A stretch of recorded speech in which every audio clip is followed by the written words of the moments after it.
It's a new year, and every time the new year starts, I'm like, I'm going to be more financially solvent. I'm going to be more responsible. I'm going to be more organized.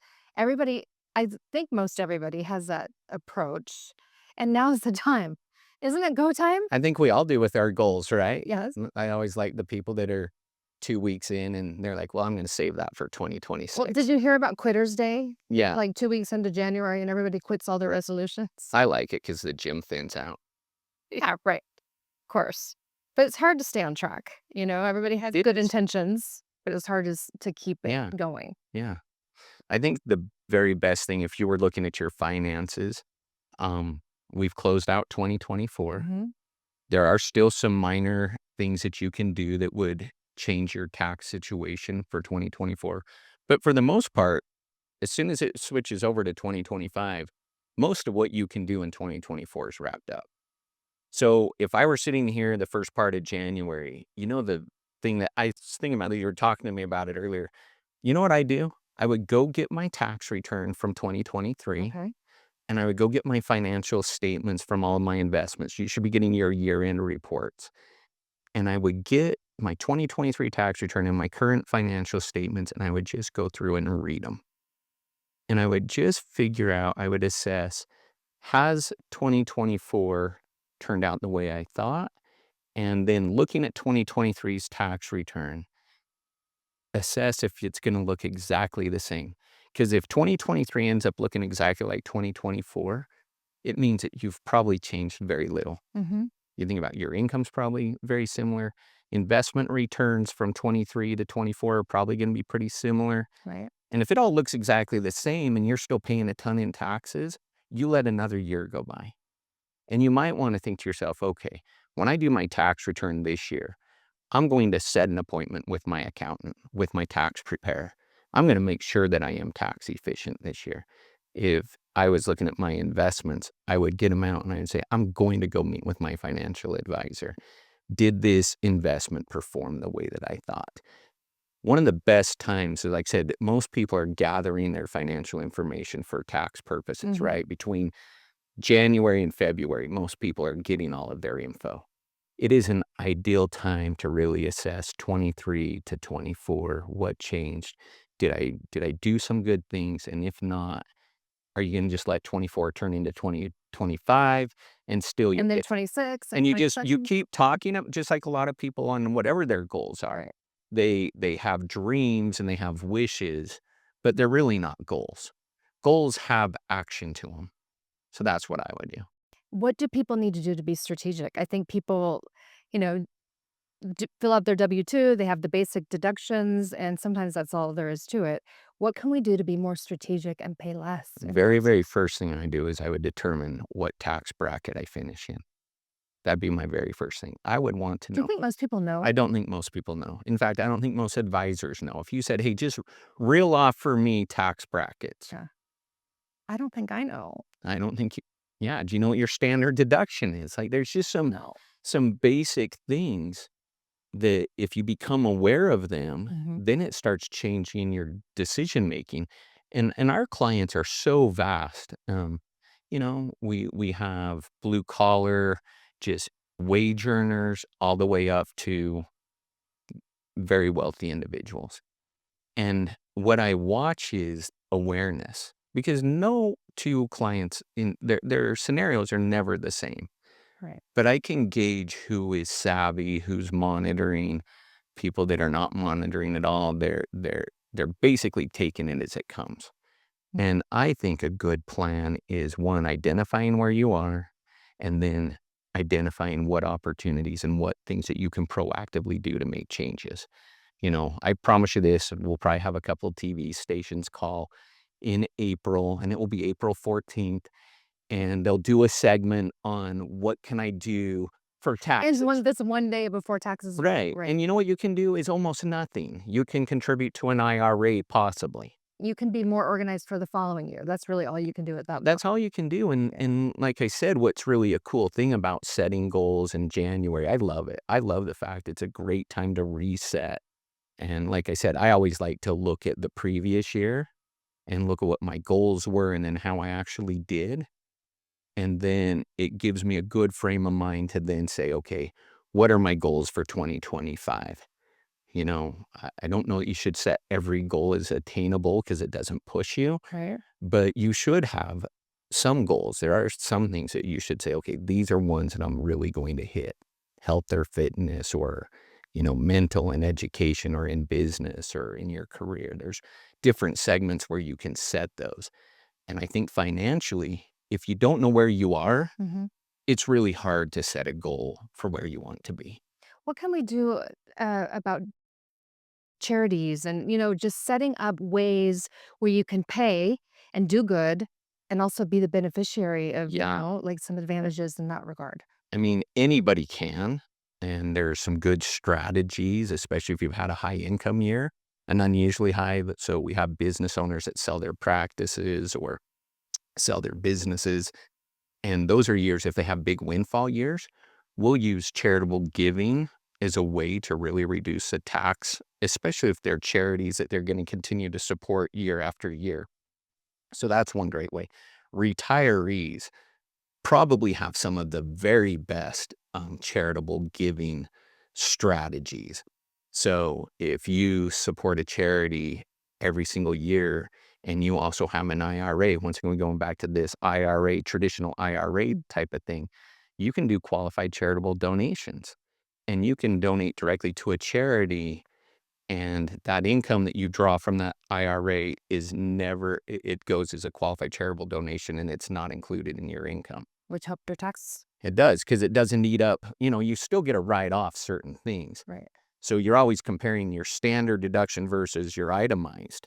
But if you have very little itemized, but then you make a $10,000 donation to a charity, if you're a married couple, your standard deduction's about 30,000.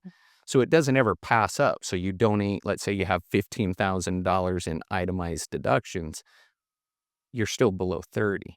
But if you took that $10,000 and donated it directly from your IRA to a charity, it wouldn't even show up. So you would get the standard deduction of 30, but you also would have not had to recognize income on that charitable I always donation. think about it like what would you do to make $10,000 to $20,000? Right? I mean, if you could save that in taxes, like isn't it worth a little bit of effort, a little bit of guidance? And It is, and you think about how hard people work for the returns, either work for income to live on, or they want their investments to perform and generate it. And then we kind of just take taxes as, well, that's just how that works. rock taxes, right? Yeah, and so then it just becomes something that people check out on, Mm. and that's another thing where, like I said, if people will bring their tax returns in with them, we love doing investment analysis. We love looking at your fee structure and your risk level and all of those things and make sure that they match up to where you feel like you should be. But how often do you really go through and look at your tax structure and say, if I can save 500 or 1,000, and some of our clients literally are saving tens of $1,000s a year by not paying taxes they didn't really have to pay. Is there a magic month? Is there a magic time of year to really get going and have the most advantages? My favorite time is October, Okay. and that's mostly, so we're pretty far away from that, but October is awesome. You're 3/4 through the year. Once again, if you've been working hard and you're like, maybe you've been out doing sales and you're having a record year, you know how you're doing. You get to October, you have a good idea. You might have had a poor year.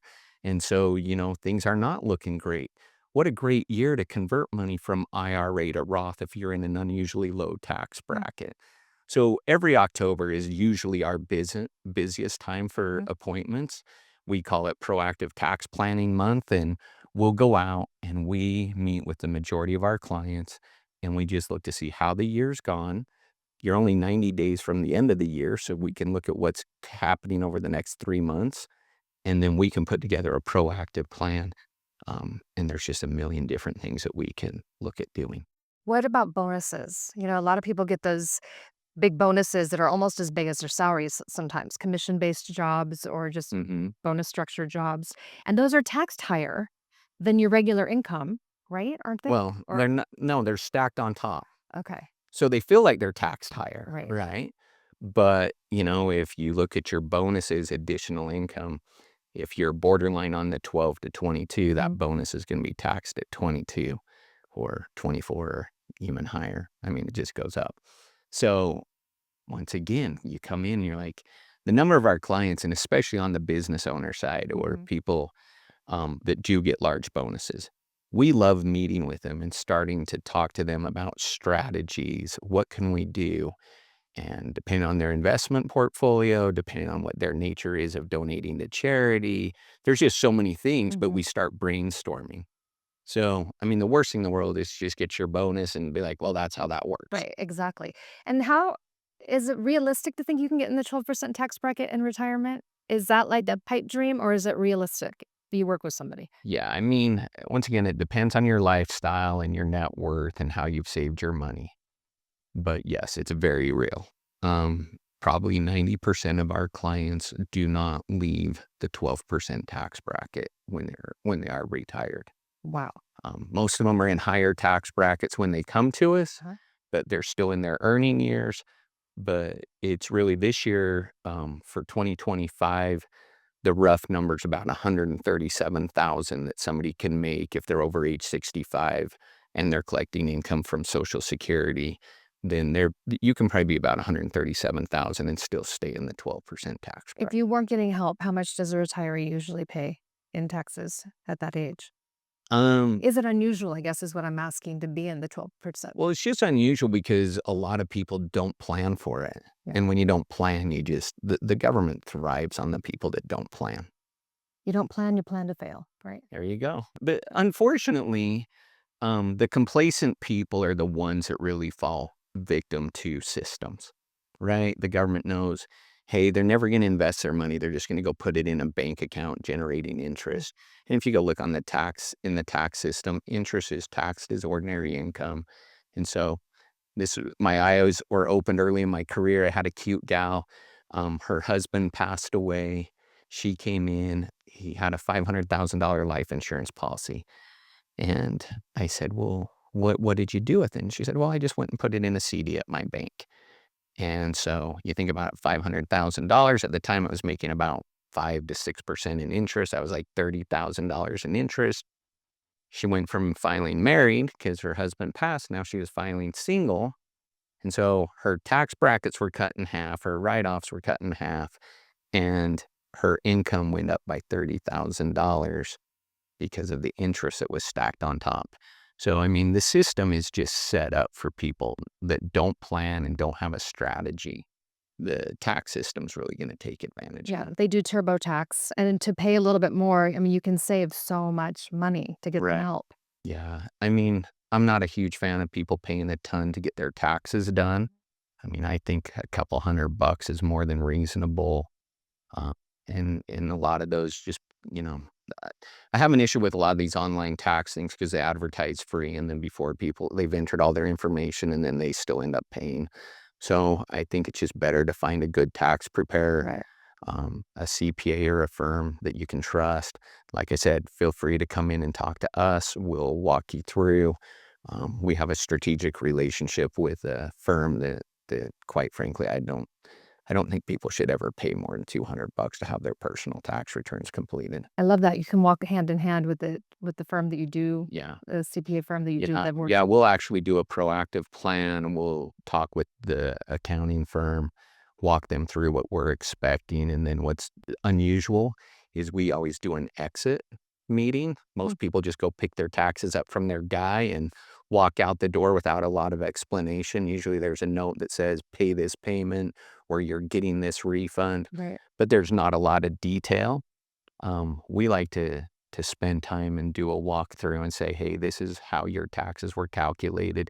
And once again, it becomes that very first step to being proactive. Hey, next year, what if we do this?